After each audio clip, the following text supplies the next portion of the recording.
All right, we're going to talk more about axles today. Last time we talked about rear axles. This time we're going to talk about front axles, CV axles, drive shafts, all that good stuff. So let's jump into it. All right, we're going to talk again about front axles, drive shafts versus CV axles, CV joints, talk a little about U-joint maintenance, and we'll talk about some drive shaft phasing.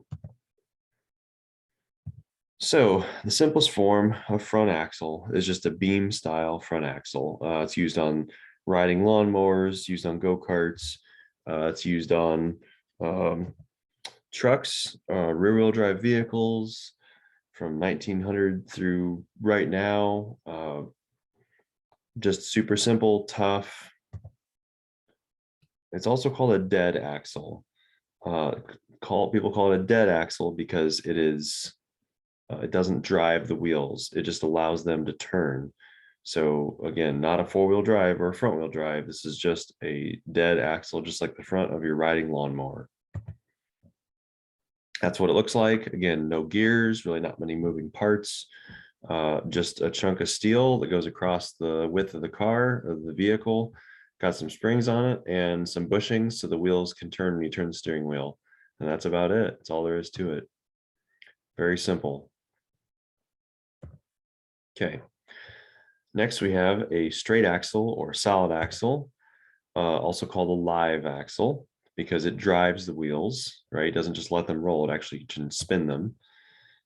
Used on four-wheel drive trucks and SUVs from the 1950s all the way through current. Anything newer than about 1990, this is typically only on the heavier duty things like the 3/4 and 1-ton trucks. And that's what it looks like when it's bolted on. Again, fairly simple. Got some gears in there, your housing, your axle tubes, and there's some U-joints, but some ball joints there that allow the wheel to turn when you turn the steering wheel. Still fairly simple though. Next, we're moving up in the world here in a sense. We get to CV axles. Now, CV axles are kind of the newest, hottest thing. And CV stands for constant velocity. CV axles really are just what you're looking at right there.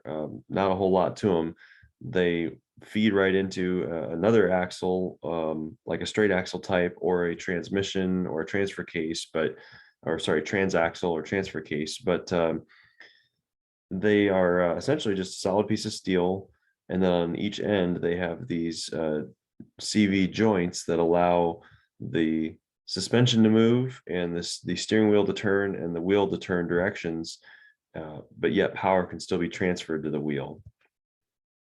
They're also called a half shaft, and they're used on, again, 4x4 or front-wheel drive vehicles with IFS, independent front suspension. So you might see this on your typical small car, your Subaru Outback, your Chevy Equinox, Chevy Cavalier, Ford Focus, that type of stuff. You're probably not going to see this on an F350, an F250, that type of thing. Yeah. Okay. Again, we talked CV stands for constant velocity. So there's what it looks like when it's on the vehicle. So things go wrong with them, of course. The CV axle itself doesn't typically fail, but the CV joint that's part of the axle and you can't really remove it or rebuild it fails. And usually when they fail, it's because the rubber boot has cracked and broken open and water and sand and slush gets in there and it tears apart the moving parts. So there's what a CV joint on the end of a CV axle looks like. Kind of a neat creation. There's two different styles there, but kind of a neat invention. That's what they look like when you pull them apart. In the old days, you could rebuild these, pull the guts out, put new parts in. Nowadays, we don't do that. We just order a whole new CV axle.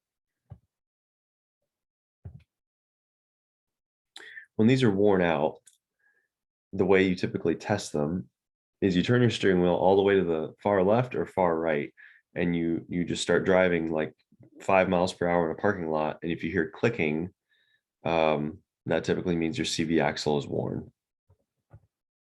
Let's watch a video on that now. Go ahead and watch this video.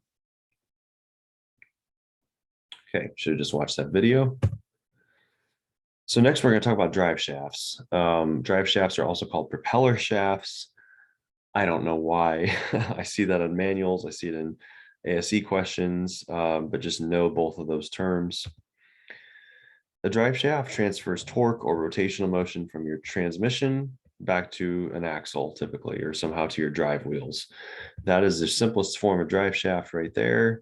Just a one-piece drive shaft. It's got some U-joints on the end. It's got a slip yoke here that slips in and out.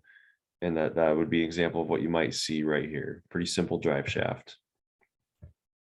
Used on a ton of stuff. Pretty much everything except for front wheel drive cars. Okay, drive shaft parts. So pretty much I want you to know everything on here except for the rear flange, because that can change depending on the configuration, but I need you to know all these other terms. Okay. Oops, let me go back to that.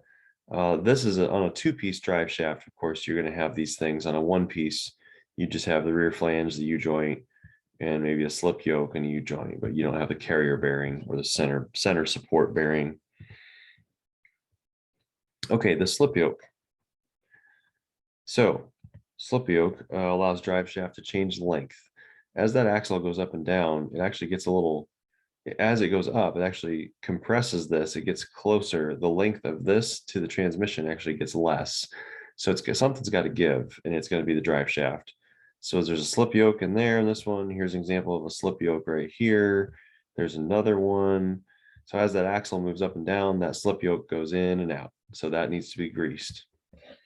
When the slip yoke goes bad or binds up, freezes up, it makes kind of a pounding noise when you hit bumps because it gets stuck, and then you hit a bump and it breaks loose and it goes boom, boom. So that's an ASE question as well.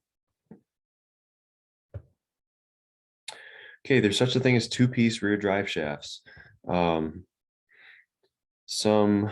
typically see this on trucks that are very long, have a long wheelbase, F-250s, 350s, that have any truck that has a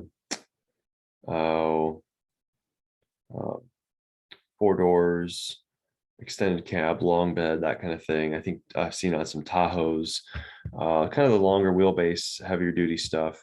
It's got an intermediate or a front drive shaft. And then it may have a center support with a carrier bearing, and then a rear drive shaft that goes back to the rear axle. There's what it looks like in practice. Front drive shaft, rear drive shaft, or some people call this the intermediate drive shaft and the rear. And there's your slip joint, right? Slip yoke. There's your carrier bearing and center support. Gotta know what those are. Okay. Front drive shafts. Basically the same thing, very simple. You've got a slip yoke with a U-joint and a U-joint on this end, and that's it. That's typically all they are. So let's talk about U-joints. They're typically mounted on each end of the drive shaft, as you've seen. They allow the drive shaft to change angles, and it stands for universal joint. So on the left, you'll see a U-joint with yokes attached. On the right, that's really a true U-joint. So if you walk into Napa and you say, hey, just give me a U-joint, they're going to hand you this. They're not going to hand you this. This is a U-joint with yokes attached already. Okay. So U-joints, they wear out, they seize up, sometimes they loosen up, just depends on how they wear. Some require greasing, and you see like these have grease fittings. When you grease them, that's what happens. The grease spills out around the seals. That's a good thing. That's what you want. Some are what they call lifetime lubricated, so you can't grease them. And that just means that when they go, that just means you can't grease them, keep them alive. So they go out at 100,000 miles and you got to replace them.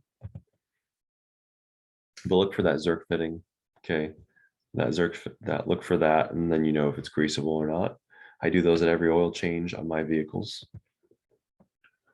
So let's say those U-joints are bad and we've got to replace them. You got to press them or hammer them out. Okay, you can't just push them out. There's not a screw or a set screw or anything like that, or a clip. You usually have to take clips out, and then you got to hammer the heck out of them. This can be done in a parking lot. It's not fun, but it can be done with a big hammer and a couple of sockets. I have done that. However, you're going to have a much easier time if you do it in a hydraulic press. So that is the way we try to teach that. All right, drive shafts. If you remove a slip yoke or yoke off a drive shaft, when you go to put it on, you've got to put it on a certain way. Okay, so we're going to watch this video at this time on drive shaft phasing. Okay, you should have just watched that video. So what I would do is highly recommend just marking your drive shaft and your slip yoke before you take it apart. So you always put it back together the right way. You don't have to deal with this. However, you should know the correct and incorrect phasing of a drive shaft. So typically you just want your yokes to be lined up just like this. So if you see a drive shaft and one yoke is this way and the other yoke is up and down, that's out of phase. You typically want to fix that. Okay. And the only reason I say typically is I would refer to the shop manual, just double check on that, just in case there's any weird manufacturer things going on there. But most of the time, you want it to be in phase and look like that. Okay. Go ahead and complete your assignment at this time. Have a good day.